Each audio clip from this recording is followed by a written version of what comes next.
We are here tonight in Phoenix, Arizona, to talk with a group of young people on a number of issues, particularly that have been raised in the book UnChristian by David Kinnaman. And so if you would please help me welcome them. Thank you. My name is Brian Watson. I'm 25 years old. I was born in Cape Town, South Africa. I'm currently studying, doing a PhD in chemistry. I was raised in a Christian family, and it's a large part of who I am. I love the outdoors, I love mountain biking, and I love to mess around. Great, thank you. Erin, tell us a little bit about yourself. Yes, I just moved here 4 weeks ago about, from Chicago, Illinois. I'm an attorney. I was just recently married. I am not a Christian. I was baptized, but not committed, I would say. I'm Abdul. I'm from Yemen, raised born there. Came to this country in a plane. Okay. Somebody was asking me a while ago how I came here. First to New York when I was 11. Lived in California for a while. My family resided there. I decided to move to Arizona 9 years ago. School here, I work here.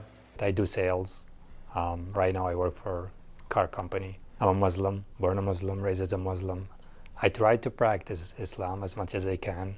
My name is Alyssa Volgweed. I was born and raised in Las Vegas, Nevada. This audience is desperate for connection.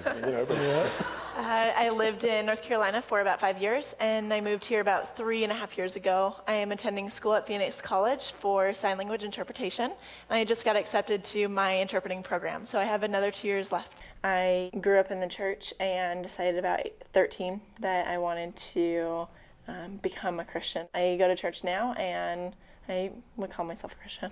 You know, in the Bible, we've got this very famous story of the prodigal son. You've probably heard of this, have you? No. All right. Have you heard of the prodigal son? No. No, okay. Have you heard of the prodigal son? I thought it was about me.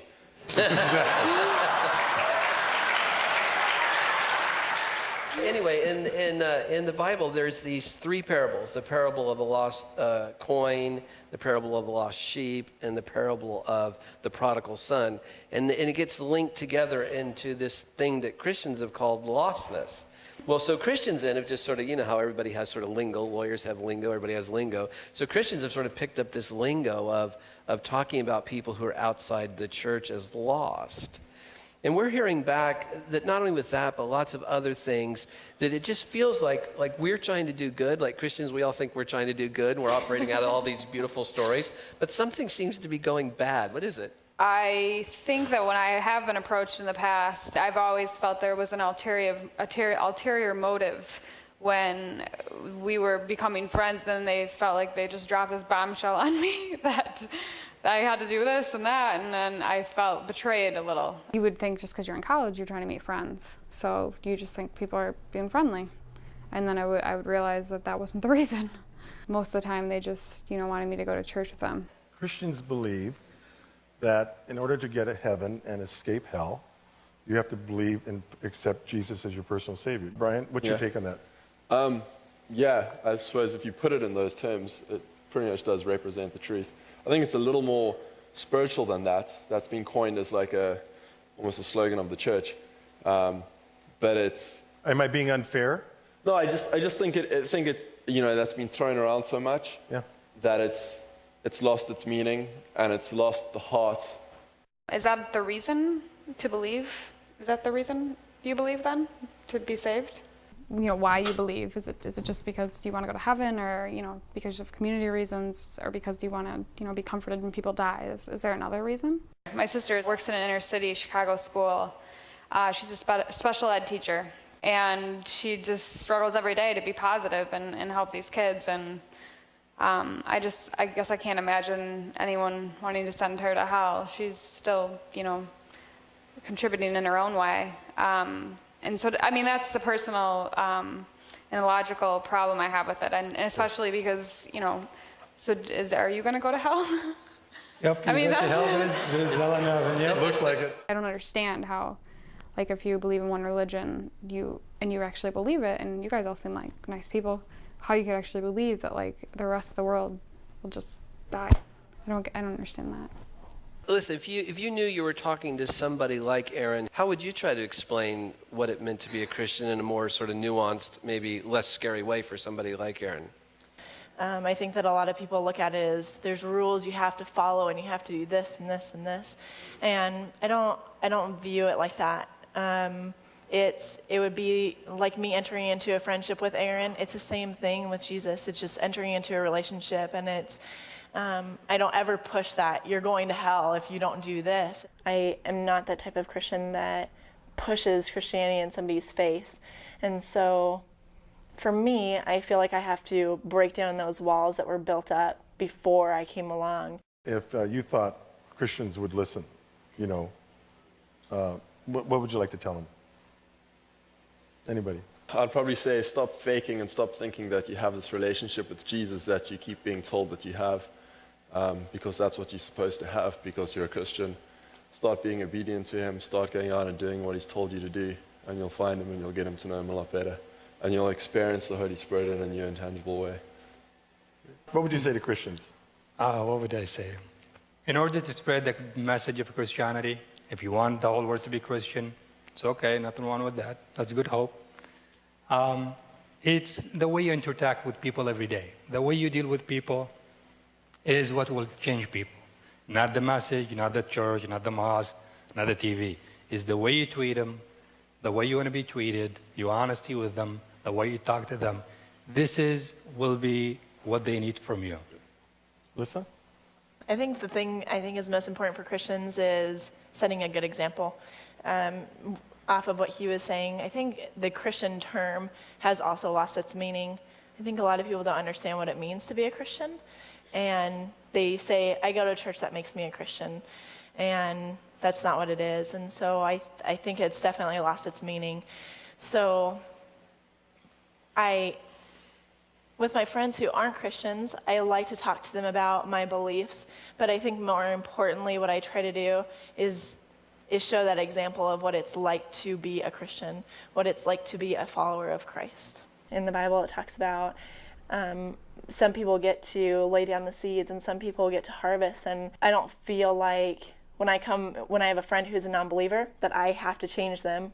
That's up to God, but I will definitely be his tool. We can take a few questions if somebody has something they'd like to ask. Remember the pledge of kindness. What is the best thing that Christianity has done that you've experienced up until this point in your life, and what is the worst? I think Christians and Christianity, well, Christians, which is a follower of Christianity, they've been more just than many others in the world, in many areas. Christianity hasn't done anything. Jesus has done a hell of a lot. That's a bumper sticker. Christianity's just made it harder for me to tell people about Jesus. Yeah. Okay, somebody else? Sorry, that's the best we could come up with. Anyway. Right. Yeah. Why did you put the question to the panel about, you got to be saved to go to heaven? Mm-hmm. Why did you broach it in that way instead of saying, for God so loved the world? Because that's a completely different emphasis. And I'd like to hear the panel respond to that question. So the reason that I asked the question that way is because that was how people trained me. And some people in the room trained me. And I learned that because that was sort of the shorthand version. It's also the popular version about how we're heard in culture. So he would like to know if I were to say to you, God so loved the world that he gave his only begotten son, whoever believes in him should not perish, but have everlasting life. You know, have you ever heard this? You ever heard Billy Graham? No. It's John 11, right? John chapter 3. Pretty good, though. That's better than a lot of Christians. John 11. That wasn't good. Bad. You know this? God so loved the world that he gave his only begotten son, that whoever believes in him should not perish, but have everlasting life. I've actually never heard it that way. Okay. One of the reasons she hasn't heard it is because we haven't been saying it. And we say something else. And so that's what we need to reconsider if we want to keep delivering the message the way I did, because that's how it's gotten heard, versus something else. Hi, my name is Tony. Basically, this is a question for the whole panel. I wanted to focus on gay rights. I'm a gay man. And it seems that many religions are prosecuting gays and lesbians and trying to keep them out of society and out of the loop. And I just want to see what you guys think about that. We'd appreciate it if you didn't ask that question.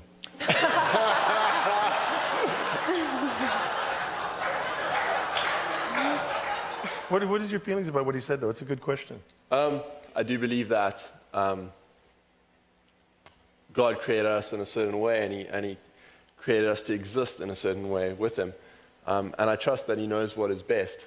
In South Africa, there's a song that by a local band which sings about us needing more tolerance. And I hate the song. It's musically brilliant, but I hate the song because I believe that tolerance is wrong.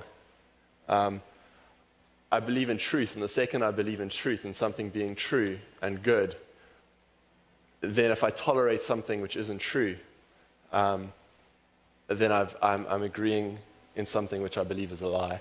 And I think that's the most unloving thing I can do. But it doesn't mean I can't be gracious and loving. It just means I won't tolerate it. One of the things that David Kinnaman's research surfaced was the fact that that the number one perception that young people have of Christianity is that we are anti-homosexual. 91% of the 16 to 29 cohort reported that they perceive that the number one thing that we're about, you may not like this, but this is how we're perceived, is being anti-homosexual. And 80% of Christian young people, same age, agreed. Everybody understands some people are going to take different positions on different things. But the fact that we're perceived as being unkind about it, or impolite, or even judgmental, when we in fact have a log in our own eye, that's what becomes, I think, most problematic. So again, thank you guys for being with us tonight and being courageous, and we really appreciate your sharing with us tonight. Thank you.